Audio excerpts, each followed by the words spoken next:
ಇಷ್ಟೊತ್ತನಕ ಮೆತ್ತಗಾದಂಗೆ ಕಾಣಿಸ್ತಾ ಇದ್ದ ಪಾಕಿಸ್ತಾನದಿಂದ ಈಗ ಪ್ರತಿ ದಾಳಿಯ ಎಚ್ಚರಿಕೆ. ಅದು ಟೈಮ್ ಹೇಳಿ. ಮುಂದಿನ 24 ಗಂಟೆಗಳಲ್ಲಿ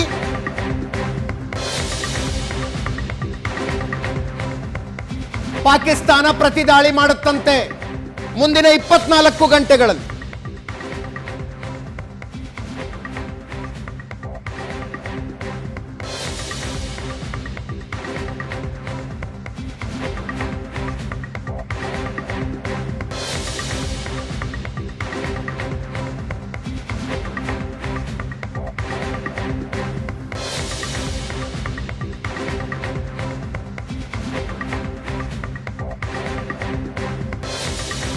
ಸಾಮರ್ಥ್ಯ ಇದ್ರೂ ಸಂಯಮದಿಂದ ಇದ್ವಿ.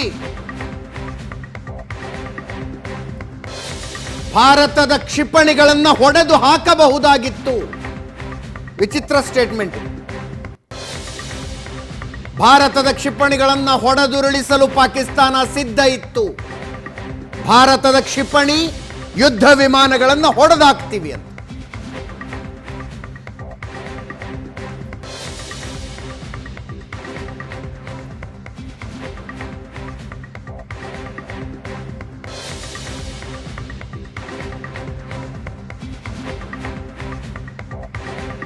ತಮ್ಮ ಸಂಸತ್ತಿನಲ್ಲಿ ಪಾಕಿಸ್ತಾನದ ಪ್ರಧಾನಮಂತ್ರಿಗಳು ಹೇಳಿರುವ ಮಾತಿದು.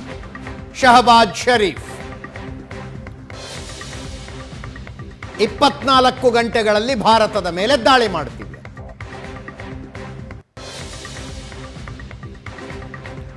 ಭಾರತದ ಮೇಲೆ ದಾಳಿ ಮಾಡುವ ಸಾಮರ್ಥ್ಯ ಪಾಕಿಸ್ತಾನಕ್ಕೆ ಇದೆಯಾ ಅಂತ ಚರ್ಚೆ ಮಾಡ್ತಾ ಇದ್ವಿ.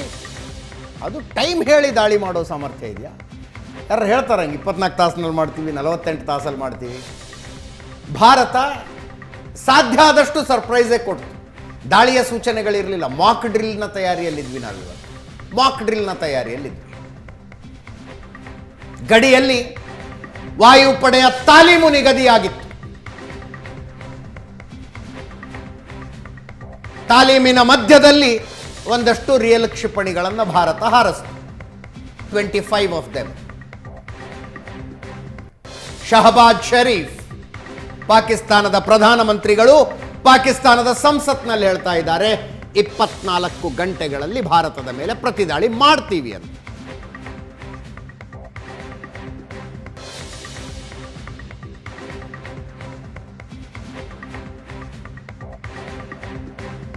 ಗೊತ್ತಿಲ್ಲ. ಆಮೇಲೆ ಆಸಿಫ್ ಮುನೀರ್ ಸೈಡಿಗೆ ಕರೆದು ನಿಮ್ಗೆ ಯಾರು ಹಂಗೆ ಹೇಳೋದಕ್ಕೆ ಹೇಳಿದ್ದು ಅಂತ ಅನ್ಬೋದು. Spokes person for Asif Munir. ಯಾಕಂದ್ರೆ ಈ was the one who made ಪಾಕಿಸ್ತಾನದ ಸೇನೆಗೆ ಪಾಕಿಸ್ತಾನದ ಸರ್ಕಾರ ವಕ್ತಾರರ ರೀತಿಯಲ್ಲಿ ಕೆಲಸ ಮಾಡೋದು ಅಷ್ಟೇ. ನಿನ್ನ ಯಾರನ್ನ ಕೇಳ್ಕೊಂಡಂಗೆ ಹೇಳಿದ್ರಿ ಅಂತ ಪ್ರಧಾನಮಂತ್ರಿಗಳನ್ನ ಸೈಡಿಗೆ ಕರೆದು ಅಲ್ಲಿನ ಸೇನಾ ಮುಖ್ಯಸ್ಥರಿಗೆ ಕೇಳಿದ್ರು. ಏನು ಆಶ್ಚರ್ಯ ಪಡಬೇಕಾಗಿಲ್ಲ. Wing commander Rajeev sir, possibility ಅನ್ಸುತ್ತೆ 24 ತಾಸಿನಲ್ಲಿ ಪ್ರತಿದಾಳಿ?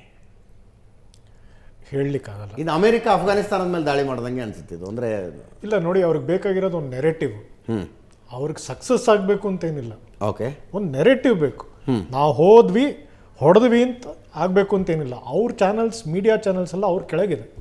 ಓಕೆ, ISPR ಮತ್ತು ISI ಕೆಳಗಿದೆ ಅವ್ರ ಮೀಡಿಯಾ ಚಾನಲ್ಸ್ ಎಲ್ಲ. ಸೊ ಅವ್ರ ಯುದ್ಧ ಭೂಮಿಗೆ ಬಂದ್ರು ಸಾಕು, ನಾವು ಗೆದ್ವಿ ಅಂತಾರೆ. ಓಕೆ, ಓ ಅರ್ಥ ಆಯ್ತಲ್ಲ? ಕರೆಕ್ಟ್. ಸೊ ಹಾಗಾಗಿ ಆಸಿಫ್ ಮುನೀರ್ ಎದೆ ಮೇಲಿನ ಮೆಡಲ್ಗಳನ್ನು ನೋಡಿ ಯಾರೋ ಪ್ರಶ್ನೆ ಮಾಡ್ತಿದ್ರು, ಇದನ್ನೆಲ್ಲ ಎಲ್ಲಿ ತಗೊಂಡ್ರಿ ಅವನ್ನ ಅಂತ. ಸೊ ಅವನ ಜಾಗನ ಉಳಿಸ್ಕೊಳ್ಳಿಕ್ಕೆ ಅವ್ನು ಪ್ರಯತ್ನ ಮಾಡೇ ಮಾಡ್ತಾನೆ. ಏನೋ ಒಂದು ಘಟನೆ ಆಗುತ್ತೆ, ಆ ಘಟನೆನ ತಮ್ಮ ಕಡೆ ನೆರೆಟಿವ್ ಮಾಡ್ಕೊಂಡು ಅವ್ರು ತಮ್ಮ ಪ್ರಜೆಗಳಿಗೆ ಹೇಳ್ತಾರೆ. ಓಕೆ, ತಮ್ಮ ಸ್ಥಾನ ಉಳಿಸ್ಕೊಳ್ಳಿ. ಪ್ರಶಾಂತ್ ನಥದೊಂದು ಅಬ್ಸರ್ವೇಷನ್ ಇತ್ತು. ಟ್ರೆಡಿಷನಲ್ ವಾರ್ ಆಗೋದಕ್ಕೆ ಸಾಧ್ಯನೇ ಇಲ್ಲ, ಭಯೋತ್ಪಾದಕ ದಾಳಿಗಳು ಇನ್ನಷ್ಟು ಜಾಸ್ತಿ ಆಗಬಹುದು. ಅದರಲ್ಲಿ 2 ಇದೆ. ಒಂದು ಅವ್ರು ಹೇಳಿದ್ರು ಇದು T20 ಮ್ಯಾಚ್ ಅಲ್ಲ ಅಂತ. ಕರೆಕ್ಟ್. ಅದನ್ನು ಖಂಡಿತವಾಗಿ ಸರಿ. ಎಸ್, ಇದು T20ನೂ ಅಲ್ಲ, ಇದು ಟೆಸ್ಟು ಅಲ್ಲ, ಇದು ಸಿವಿಲೈಸೇಷನಲ್ ವಾರ್. ನಾನು ಮತ್ತೆ ಹೇಳ್ತೀನಿ, ಇದು ಸಿವಿಲೈಸೇಷನಲ್ ವಾರ್. ಕರೆಕ್ಟ್. 712ನೇ ಇದು ಶುರುವಾಗಿದ್ದು 1200 ವರ್ಷದಿಂದ ನಡೀತಾ ಇದೆ. ಇದು ಮುಗಿಯಲ್ಲ. ಇದು ಬಾಲಾಕೋಟ್ ಆಗಲಿ, ಪಹಲ್ಗಾಮ್ ಆಗಲಿ, ಇನ್ನೇನೋ ಆಗಲಿ, ಇದು ಮುಗಿಯುವಂಥದ್ದಲ್ಲ. ಇಬ್ಬರಲ್ಲೊಬ್ರು ಹೋಗಬೇಕು, ಆವಾಗಲೇ ಮುಗಿಯೋದಿದು. ಅದು ನನ್ನ ಒಂದು ಅಭಿಪ್ರಾಯ. ಕರೆಕ್ಟ್. 2ನೇದಾಗಿ ಅವ್ರು ಹೇಳಿದ್ದು ಕನ್ವೆನ್ಷನಲ್ ವಾರ್ ಆಗಲ್ಲ, ಅನ್ಕನ್ವೆನ್ಷನಲ್ ಟೆರರಿಸ್ಟ್ ಆ್ಯಕ್ಟ್ಸ್ ಮಾಡಿ ಹಿ ವಿಲ್ ಶೋ ಅಂತ. ಅದು ಮಾಡಿದ್ರೆ ಅವನ ಸ್ಥಿತಿ ದುರ್ಬಲ ಆಗುತ್ತೆ. ಪಾಕಿಸ್ತಾನ ಆರ್ಮಿ ಸ್ಥಿತಿ ದುರ್ಬಲ ಆಗುತ್ತೆ, ಆಸಿಫ್ ಮುನೀರ್ ಇಳಿಬೇಕಾಗ್ತದೆ. Okay. So you have to understand the psyche of the leader to understand what he will do. ಅವನು ನಮ್ಮ ಪ್ರಕಾರ ಲಾಜಿಕ್ ಏನೋ, we cannot impose our logic on him. ಹೌದು, ಎಸ್, ಅರ್ಥ ಆಯ್ತಲ್ಲ? ಗೊತ್ತಾಯ್ತು. ಅವನ ಜಾಗ ಉಳಿಸ್ಕೊಳ್ಲಿಕ್ಕೆ ಅವನು ಏನು ಮಾಡಬೇಕು? ಮಾಡ್ತಾನೆ? ಅವನು 4 ಜನ ಪೈಲಟ್ ಸತ್ರು ಪರವಾಗಿಲ್ಲ, 400 ಜನ ಸೈನಿಕರು ಸತ್ರು ಪರವಾಗಿಲ್ಲ, ನನ್ನ ಜಾಗ ಉಳಿಬೇಕು. ಯಾಕೆಂದ್ರೆ ಅಲ್ಲಿ ಅವನು $multi-billion ಇಂಡಸ್ಟ್ರಿ ಮಾಲೀಕ. ಅವನು forget is not the army chief, which is called army there. Correct. So ಆದ್ರಿಂದ ಒಂದು ಕನ್ವೆನ್ಷನಲ್ ಅಟೆಂಪ್ಟ್ ಮಾಡ್ತಾನೆ, ಅದರಲ್ಲಿ ಸೋತ್ರು ಕೂಡ ತನ್ನ ಪ್ರಜೆಗಳಿಗೆ ಮೀಡಿಯಾ ನೆರೆಟಿವ್ ಮೂಲಕ ನಾನು ಗೆದ್ದೆ, ನಾನು ಪ್ರತಿರೋಧ ತೋರಿಸ್ದೆ, ನಾನು ಪ್ರತಿ ಆಕ್ರಮಣ ಮಾಡಿದೆ ಅಂತ ತನ್ನ ಒಂದು ಪ್ರಜೆಗಳಿಗೆ ಹೇಳ್ಕೊಂತಾನೆ, ತನ್ನ ಸ್ಥಾನ ಉಳಿಸ್ಕೊಂತಾನೆ. ಆ ಕಾರಣಕ್ಕಾದ್ರೂ ಒಂದು ಆಕ್ಷನ್ ಆಗುತ್ತೆ. ಅದು 24 ಗಂಟೆಲಾಗುತ್ತೋ, 48ರಲ್ಲಾಗುತ್ತೋ, 72ರಲ್ಲಾಗುತ್ತೋ, ಅದು ಹೇಳಲಿಕ್ಕಾಗಲ್ಲ. ಬಟ್ ಪ್ರತೀಕಾರ ಅಂತೂ ಬಂದೇ ಬರುತ್ತೆ, ಕನ್ವೆನ್ಷನಲ್ ಪ್ರತೀಕಾರ ಬರುತ್ತೆ. Okay. Along with that unconventional acts will continue till Pakistan is there. 4-5 ವರ್ಷ ಗ್ಯಾಪ್ ಆಗ್ಬೋದು ಅನ್ನುವ ನಿರೀಕ್ಷೆ ನನಗೆ. 4-5 ವರ್ಷ ತುಂಬಾ, ಯು ಆರ್ ವೆರಿ ಅಂದರೆ ಮುಂದೆ ಇನ್ನಷ್ಟು ಬಿಡಿಸೇಬಿಡ್ತೀನಿ, ಮುಂದಿನ ಭಯೋತ್ಪಾದಕ ದಾಳಿ ಆಗೋ ತನಕ ಒಂದು 4-5 ವರ್ಷದ ಗ್ಯಾಪ್ ಆಗಬಹುದು ಈ ಹೊಡೆತದಿಂದ ಅಂತ ಅನ್ಕೊಂಡಿದ್ದೆ. ಇಲ್ಲ ಸರ್, ಮತ್ತಿದು ನಡೆಯೋದೆ ಮತ್ತೊಂದು 4-5 ತಿಂಗಳಲ್ಲಾಗುತ್ತೆ. My goodness.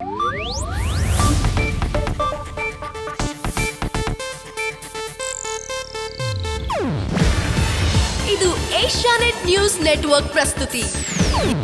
ನೀವು ನೋಡ್ತಿದ್ದೀರಾ ಏಷ್ಯಾನೆಟ್ ಸುವರ್ಣ ನ್ಯೂಸ್.